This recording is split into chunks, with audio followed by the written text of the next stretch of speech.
Okay class, बिस्मिल्लाहिर्रहमानिर्रहीम। Class यहाँ पे अब हम कंटिन्यूस डेटा डिस्ट्रीब्यूशन का चेक करने वाले हैं, क्योंकि कल हमने डिस्क्रीट कर लिया था। तो बेसिकली आपको शुरू के दो कॉलम्स यानी कि क्लास इंटरवल और फ्रीक्वेंसी का गिवन था, बाकी सब कॉलम हमने बनाए हैं। अच्छा, अब आप कल का सवाल क्योंकि कर चुके हैं तो आपकी चीज़ें काफ़ी दिमाग में हैं। कल का अंदर फ़र्क ये था कि कल सवाल में आपको सिर्फ एक्स गिवन था और फ्रीक्वेंसी गिवन थी, आज आपको इंटरवल गिवन है। और यही फ़र्क होता है कंटिन्यूस डेटा में और डिस्क्रीट डेटा में। डिस्क्रीट के अंदर आपको एक्स गिवन होता है फ्रीक्वेंसी के साथ,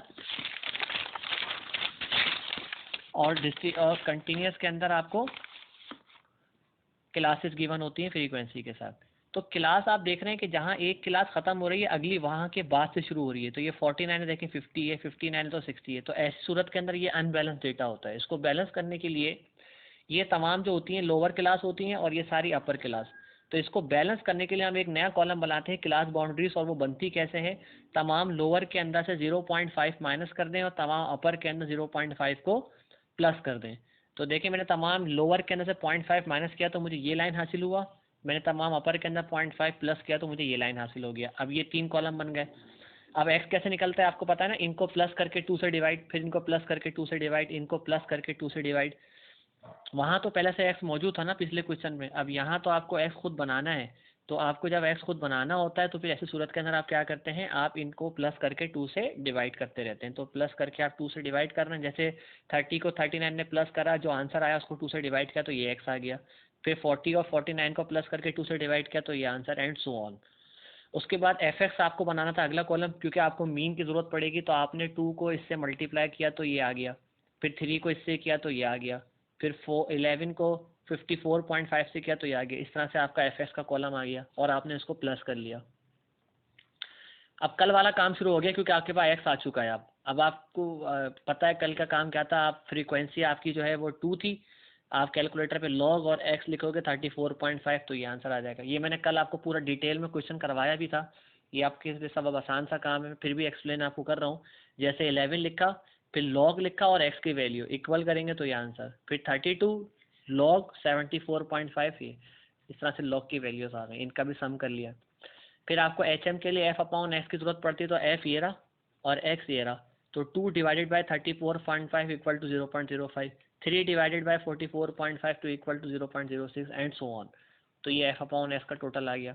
और कल भी आपने क्यूमुलेटिव फ्रीक्वेंसी सीखी थी, कैसे बनती है। पहली फ्रीक्वेंसी एज इट इज़, फिर उसके अंदर आप इसको प्लस करेंगे तो 3 और 2 5 हो गया, फिर 5 के अंदर 11 तो 16, फिर 16 में आपने 20 प्लस किया तो 36, 36 में 32 तो 68, एंड 68 के अंदर आपने 25 प्लस किया तो 93, 93 में 7 प्लस किया तो 100। ये आपके पास आ गए सब। अब आपको ए एम चाहिए, तो ए एम का फॉर्मूला जो कल था वही आज है, summation F x divided by summation F. तो एफ एक्स आपके पास ये रहा, एफ आपके पास ये रहा, जैसा कल था सेम टू सेम। मैंने आपको कल ही बताया था कि एच एम, जी एम और ए एम के फॉर्मूले चेंज नहीं होते, मीन और मीडियन और मॉड के चेंज होते हैं, कंटिन्यूस और डिस्क्रीट के। जी एम का भी कल वाला ही फॉर्मूला है, एफ लॉग एक्स का टोटल आ गया, समीशन एफ आ गया डिवाइड में 100, इन दोनों को पहले डिवाइड करा तो ये आंसर आ गया, और फिर उसका एंटी लॉग ले लिया, शिफ्ट दबा के लॉग दबाने से एंटी लॉग आता है तो आपका आंसर आ गया। और एच एम का answer summation F upon divided by summation F over x होता है। तो एफ ओवर एक्स का टोटल आपका 1.4 है और एफ का टोटल आपका 100 है। तो 100 से आपने 1.4 को डिवाइड किया तो आपका आंसर 71.42 आ गया, जो इस बात की निशानी है कि आपका सवाल सही चल रहा है, क्योंकि आंसर करीब करीब आने चाहिए। A M, G M, H M का याद है रिलेशन जो कल बताया था, जो रिलेशन कंटिन्यूस और अनग्रुप में बताया था, वही रिलेशन यहाँ पर भी होगा कि ए एम बड़ा है जी एम से, जी एम बड़ा है एच एम से। और यही यहाँ पर भी होगा कि मीन, मीडियन और मॉड का, मीन, मीडियन और मॉड का, कि कौन बड़ा है कौन छोटा है, ये भी कल मैं आपको डिटेल बता चुका हूँ। अब देख लो, मीडियन का फॉर्मूला ये होता है आपका ग्रुप का, L plus H upon F N upon 2 C F. तो सबसे पहले आपको क्लास सेलेक्ट करनी है कि कहाँ पे आपको मीडियन मिलेगा। वो कैसे निकलती है, आपका जो फ्रीक्वेंसी का टोटल है वो आएगा 100, आप 100 को करो 2 से डिवाइड, तो 100 को 2 से डिवाइड करने पे आंसर आएगा 50। ठीक है, ये आपका 100 है, आपने 100 को 2 से डिवाइड किया तो आपके पास क्या आ गया 50। अब ये 50 आपको तलाश करना है सी एफ के अंदर, जैसे अभी पीछे भी किया है। तो देखो ये आपको नज़र नहीं है, यहाँ नहीं है 50, 50 इसमें भी नहीं हो सकता, 50 16 में भी नहीं आता, 36 में भी 50 नहीं हो सकता, 68 के अंदर 50 आ सकता है। तो ये आपकी क्लास सेलेक्ट हो जाएगी, इसके अंदर मीडियन है। आप चाहें तो उसको एक सर्किल भी कर सकते हैं मैथमेटिकल ज़बान के अंदर, सर्किल अगर आप करना चाहें, ताकि आपको निशानदेही रहे कि आप इस क्लास की बात कर रहे हैं यहाँ तक। ये मीडियन क्लास है आपकी। आप इसके अंदर ये जो है ना, ये आपकी एल है, यानी कि लोअर क्लास बाउंड्री, तो एल की जगह पे आपने 69.5 लिखा। उसके बाद ये एच का मतलब क्या है, height of the class. Height of the class कैसे निकलती है, 79.5 में से 69.5 को माइनस कर लो, और किसी भी पॉइंट पे माइनस कर लोगे तो हर एक का डिफरेंस सेम ही आएगा। तो 10 आ रहा है, हमने यहाँ पे 10 लिख लिया। फिर इस दायरे के अंदर जो आपने अभी दायरा बनाया, इसके अंदर फ्रीक्वेंसी आपकी क्या आ रही है, 32, तो हमने भी क्या लिख लिया, एफ के नीचे 32। फॉर्मूले को फॉलो कर रहा हूँ। ये कैपिटल एन असल में फ्रीक्वेंसी का टोटल ही होता है, तो फ्रीक्वेंसी का टोटल आपके पास 100 है, ये आ गया 100, फॉर्मूले का 2 माइनस सी एफ। अब लग रहा है ऐसा है कि जो क्लास आपने सेलेक्ट की इसके अंदर जो ये लिखा हुआ यही सी एफ है, क्योंकि कॉलम के हिसाब से तो यही आ रहा है, पर हमेशा सी एफ एक पीछे वाला होता है मीडियन के अंदर, इस चीज़ का ख्याल रखना। ये है आपका सी एफ, ये वाला सी एफ मत लेना कभी भी, यही लेना, क्योंकि अगर तुम ये सी एफ लोगे तो आंसर नेगेटिव हो जाएगा, और mean median mode A M G M H M कभी नेगेटिव नहीं हो सकते। तो आप क्या लोगे जनाब यहाँ पे 36, तो 36 आ गया। अब क्या होगा, आप 100 को पहले 2 से डिवाइड करोगे तो आंसर 50 आएगा, 50 में से आप 36 माइनस करोगे तो आंसर आएगा 14। उस 14 को आप 10 से मल्टीप्लाई करोगे तो 140, ये रहा एज इट इज़, ये रहा एज इट इज़। उसके बाद 140 को 32 से डिवाइड किया तो 4.375, इसने प्लस कर लिया 69.5, तो ये आपका आंसर। तो आप देखो ए एम और मीडियन करीब करीब आ रहे हैं, और ये इस बात की निशानी है कि सवाल दुरुस्त चल रहा है।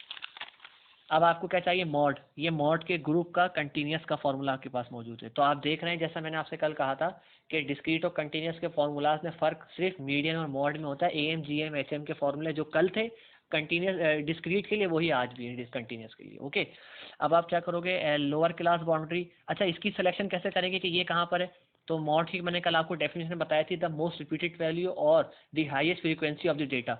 अपनी फ्रीक्वेंसी डेटा के अंदर देखो कि सबसे बड़ी फ्रीक्वेंसी कहाँ पर है, तो सबसे बड़ी जो फ्रीक्वेंसी है वो ये रही 32। तो 32 सबसे बड़ी फ्रीक्वेंसी है मेरे पास, तो मॉड की क्लास भी इत्तेफाक से मीडियन की क्लास वाली में आ गई। ये है महज इत्तेफाक है, ज़रूरी नहीं कि हमेशा ऐसा ही होता है, ये भाई इत्तेफाक है। अब आप क्या करोगे कि मॉड की क्लास भी यही बन गई है, तो एल तो वही रहेगा, देखो जो ऊपर था 69.5, हाइट ऑफ द क्लास जो यहाँ पर है वो ऊपर भी 10 थी, तो यहाँ पे भी 10। अब ये एफ एम क्या है, जो आपने क्लास सेलेक्ट की है ना उसके अंदर जो फ्रीक्वेंसी आ रही है वो आपकी एफ एम है, उससे एक ऊपर वाली F1 होती है और नीचे वाली F2 होती है, तो ये फ्रीक्वेंसी मॉडल फ्रीक्वेंसी कहलाएगी, और ऊपर वाली F1 है, नीचे वाली F2 है। फॉर्मूले के अंदर जहाँ जहाँ FM है वहाँ पे आपने 32 पुट किया, जहाँ जहाँ F1 था वहाँ 20, और ये आपके सामने ये सारी वैल्यूज़ पुट कर दी आपने F1 F2 और FM की। उसके बाद 32 में से 20 जाएंगे तो अब 22 बचेगा, 12 बचेगा, सॉरी 12 को 10 से मल्टीप्लाई किया तो 120, 2 को 32 से मल्टीप्लाई किया 64, -20 और -25 -45 होते हैं। ये as it is 120 as it is, इन दोनों को माइनस करेंगे तो 19, इन दोनों को डिवाइड किया तो 6.3, और फिर 6.3 के अंदर आप 69.5 को जैसे ही ऐड करोगे तो आपके पास आंसर आ जाएगा 75.8। सो इस तरीके से आपका मीन मीडियन मॉड कैलकुलेट हो गया है कंटिन्यूस डेटा का। ठीक है क्लास, अब इसके हवाले से कोई सवाल हो तो आप मुझसे व्हाट्सएप पे मुझसे सवाल कर सकते हैं। जज़ाकल्लाह, अस्सलाम वालेकुम।